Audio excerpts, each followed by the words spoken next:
சாய்ராம், என் அன்பு செல்லமே, என்னுடைய தங்கமே, உனக்கு வர வர அதிகமாக கோபங்கள் வருகிறது. காரணங்கள் கேட்டால் நான் பட்ட கஷ்டம் எனக்கு தான் தெரியும் என்கின்றாய். கஷ்டப்பட்டால் கோபப்பட வேண்டுமா? தயவு செய்து கோபத்தை குறைத்துக்கொள். கோபமானது கண்ணை மறைக்குமே தவிர உன்னுடைய வாழ்க்கையில் இருக்கும் சந்தோஷங்களை அது காட்டவே காட்டாது. கோபத்தினால் நிறைய பேரை நீ இழக்கலாம், நிறைய சந்தோஷங்களை இழக்கலாம். ஆனால் கோபம் இல்லாவிட்டால் வராத சந்தோஷங்கள் கூட தானாக உன்னை தேடி வரும். நீ கோபத்தினால் என்ன விஷயத்தை சாதித்தால் என்று மட்டும் சற்று யோசித்துப்பார். எதுவுமே இருக்காது. கோபம் என்பது தேவைக்கு வந்தால் அது கோபம். அதுவே வாழ்க்கையில் எப்பொழுதும் அது கோபமாகவே இருந்து கொண்டிருந்தால் மதிப்பும் இருக்காது. யாரும் உன்னிடம் வந்து நெருங்கி பேசவும் மாட்டார்கள். நீ எது சொன்னாலும் திட்டுவாயோ, சண்டை போடுவாயோ என்று அவர்கள் ஒதுங்கும் ஒரு விஷயத்தை மட்டும்தான் செய்வார்களே தவிர உன்னை நண்பனாகவோ உறவாகவோ எக்காலமும் உன்னை எடுத்துக்கொள்ளவே மாட்டார்கள். முகத்தை எப்பொழுதும் சிரித்தபடி வைத்துக்கொள். முகத்தை எப்பொழுதும் அமைதியாக வைத்துக்கொள். கோபமாக வைக்கும் பொழுது உன்னுடைய முகமானது மிகவும் பயத்தை, மற்றவர்கள் ஏதாவது பேச வந்தால் நீ திட்டு விடுவாயோ பேசிவிடுவாயோ என்ற ஒரு விஷயமாகவே உன் முகமானது காட்டுகிறது. பொறுமையோடு இருந்தால் எல்லாம் நல்லது நடக்கும். இதுவரைக்கும் உன் வாழ்வில் பல தோல்விகள் பல கஷ்டங்கள் இருந்திருக்கலாம், இப்பொழுதும் கூட இருக்கிறது தான். ஆனால் அந்த கஷ்டம் அந்த கவலை எல்லாம் போகணும் என்றால் கோபத்தை விட்டுவிட்டால் நிச்சயமாக போகும். நீ கேட்கலாம், நான் கோபப்படுவதே எதுவுமே எனக்கு கிடைக்கவில்லையே என்பதனால்தானே என்று நீ நினைக்கலாம். ஆனால் நான் உனக்கு சொல்கிறேன், கோபத்தை விடு, நான் தருகிறேன். எனக்காக சாய், நான் உங்களுக்காக இவ்வளவு செய்தேன் அவ்வளவு செய்தேன் என்று என்னிடம் சொல்கிறாய் அல்லவா? எனக்காக, இந்த அப்பாவுக்காக ஒரே ஒரு விஷயத்தை மட்டும் செய். மற்றபடி எனக்கு வேறு எதுவுமே செய்ய வேண்டாம். கோபத்தை மட்டும் குறைத்துக்கொள். கோபமே குறைத்துக்கொள் என்பதை விட கோபமே வேண்டாம் என்று சொல்வதுதான் உண்மை. கோபமே படாதே, கோபமே வேண்டாம். உன்னை யாராவது ரொம்ப ரொம்ப ரொம்ப உனக்கு பிரச்சனை கொடுத்தார்கள் என்றால் அது சரி செய்வதற்கான வழியை மட்டும் பார். கோபப்பட்டு அவர்கள் மீது ஆத்திரப்பட்டு எந்த பிரயோஜனமுமே கிடையாது. அமைதியோடு வாழ்ந்தால் அமைதி கிடைக்கும். கவலையோடு வாழ்ந்தால் கவலை மட்டும்தான் கிடைக்கும். ஏற்கனவே நீ நிறைய விஷயங்களை துளைத்து விட்டாய். இதற்கு மேல் கோபத்தால் எந்த விஷயங்களையும் நீ துளைத்ததாக இருக்கக்கூடாது. எந்த ஒரு நிலையிலும் நீ அமைதியோடு இருக்க வேண்டும் என்பது மட்டும்தான் இந்த சாயுடைய ஆசை. சாய், நான் உங்களுக்காக இந்த விஷயத்தை செய்து தருகிறேன், இந்த பொருளை வாங்கி உங்கள் கோயிலுக்கு தருகிறேன், அந்த பொருளை வாங்கி கோயிலுக்கு தருகிறேன் என்பதெல்லாம் தயவு செய்து எனக்கு வேண்டாம். நீ எனக்காக ஒன்றே ஒன்று செய்தால் போதும். அது கோபம் இல்லாத ஒரு பிள்ளையாக நீ வாழ்ந்து வா. யார் யாரோ என்னென்னமோ சொல்லி உன்னை கோபப்படுத்தலாம். ஆனால் எந்த ஒரு விஷயத்திலும் திசை மட்டும் திரும்பி விடாதே. நீ பொறுமையோடு இருந்தால் மட்டும்தான் உன் வாழ்வில் நன்மை கிடைக்குமே தவிர கோபத்தோடு இருந்தால் உன்னுடன் இருக்கும் உண்மையான உறவுகள் கூட உன்னை விட்டு பிரிந்து விடுவார்கள். இதுதான் வாழ்க்கையில் உண்மை. தங்கமே, அமைதி என்பது வாழ்க்கையில் ஒருவனுக்கு தேவையான ஒன்று. பொறாமையோடு சிலர் வாழ்கிறார்கள்.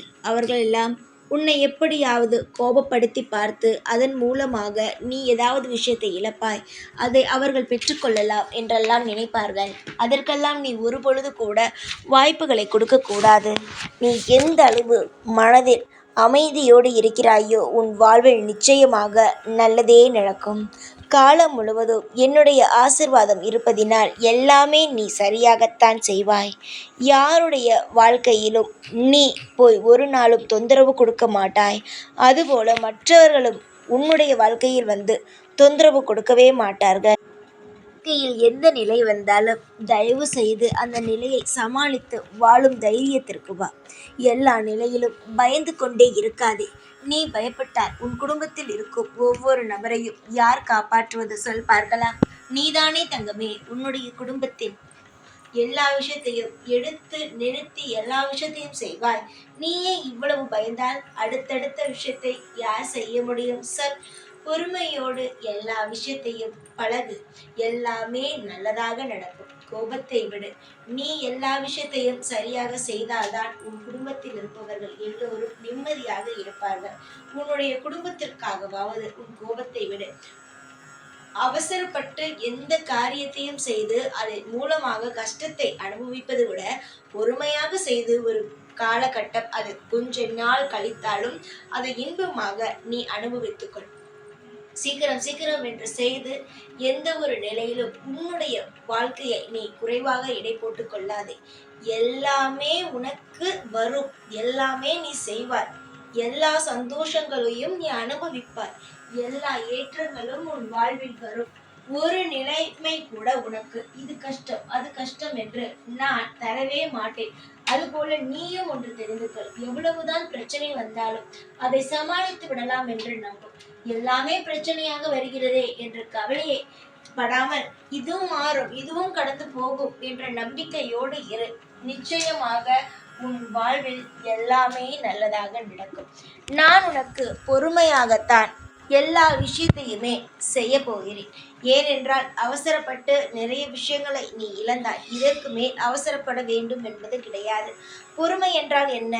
இனிமேல் ஒரு வருஷம் கழித்து எல்லாம் தருவேன் என்று நினைத்தாயா? அப்படி கிடையாது. பொறுமையாக என்றால் இந்த நிமிடத்திலிருந்து எல்லாம் வரிசையாக ஒவ்வொன்றாக கிடைக்கும் உன் வாழ்க்கையில். அதுதான் நான் சொல்ல வருகிறேன். ஒவ்வொன்றாக உன் வாழ்க்கையில் இந்த விஷயம் எல்லாம் கிடைக்க ஆரம்பிக்கும். நீ ஆசைப்பட்டதெல்லாம் அதையெல்லாம் நீ கோபத்தை குறைத்து உன் வாழ்வில் நீ எனக்காக சாய் உங்களுக்காக நான் கோபத்தை விடுகிறேன் என் நல்லதை தாருங்கள் என்று சொன்னால் தாராளமாக உன் வாழ்வில் நான் தருவேன். பொறுமை என்பது எவ்வளவு அவசியம் என்பதை சீக்கிரத்தில் நீ புரிந்து கொள்வார். காலம் முழுவதும் இந்த சாயாகிய நான் உனக்கு நல்ல வளங்களையும் நல்ல பணம் நல்ல எதிர்காலங்களையும் தந்து உன்னை வாழ வைப்பேன். என்னாலும் நீ எதையும் கண்டு அஞ்சக்கூடாது. எல்லா விஷயமும் எனக்கு தெரியும். உன் வாழ்க்கையை நான் தான் இங்கு கொடுத்தேன். நானே அனைத்து விஷயத்தையும் சரி செய்து உன்னை வாழவும் வைப்பேன்.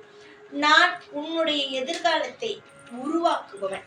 உன்னுடைய வாழ்க்கை எப்படி இருக்க வேண்டும் என்று எனக்கு தெரியும். அதுபோல எல்லா விஷயத்தையும் செய்து உன்னை வாழ வைத்து அழகு பார்ப்பேன். ஒரு அப்பாவுடைய கடமை என்ன?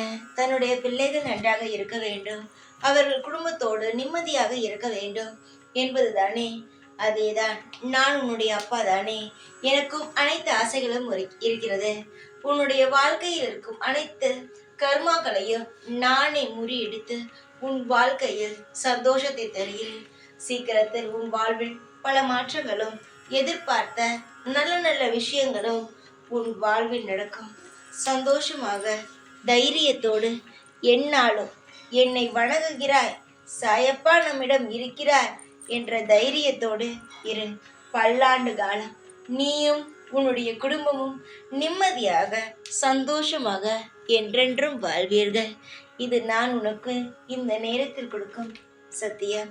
ஓம் சாய்ராம்.